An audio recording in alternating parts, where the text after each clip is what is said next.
For me, the ride of the week would go to Ryan Moore on Rohan.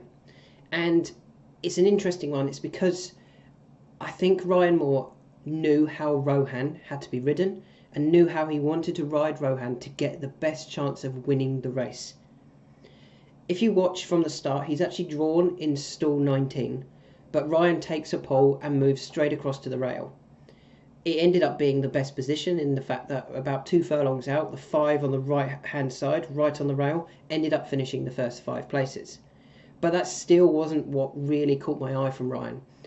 Whilst all the other horses are at, say, the 2 pole and a furlong and a half to go, are starting to get going and jockeys are starting to ride. And almost Jumbie under William Buick did the opposite of Ryan. William kept pushing Jumbie, making sure stay right behind, as soon as the gap appears, we'll go for it. Whereas Ryan didn't. Ryan went, I am not going for any gaps. I am not trying to keep up. We are going to have one move and we are going to try and fly through at a crucial time and get there on the line. If we do, we're hoping that there's not many horses in the way, and we're at full speed and we're making that one effort. So with about 2 furlongs to go, Ryan is still a few lengths off a group in front of him that are vying for looking like they're going to win the race. Jumbie's up there, Popmaster's on the inside, Mr. Wagyu's up there, but Ryan is still waiting.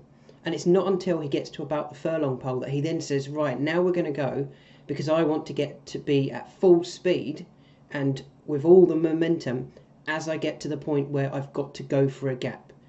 He does. He gets up to full speed, and as he comes to about, it's 150 yards from the line, I think, he's right behind the horses. And at this point, there's only 2 in the way. There's Mr. Wagyu, who's slightly off the rail, and there's Popmaster, who's on the rail. There's a gap. He's got all the momentum. He's going forwards. The others are just starting to get tired because they've made their efforts earlier, and he's able to fly through that gap really quickly and win the race.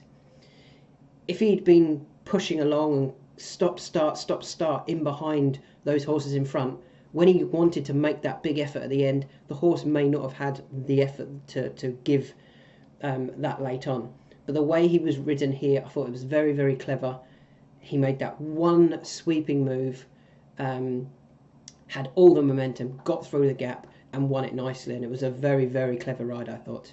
And that's why Ryan Moore on Rohan is my ride of the week.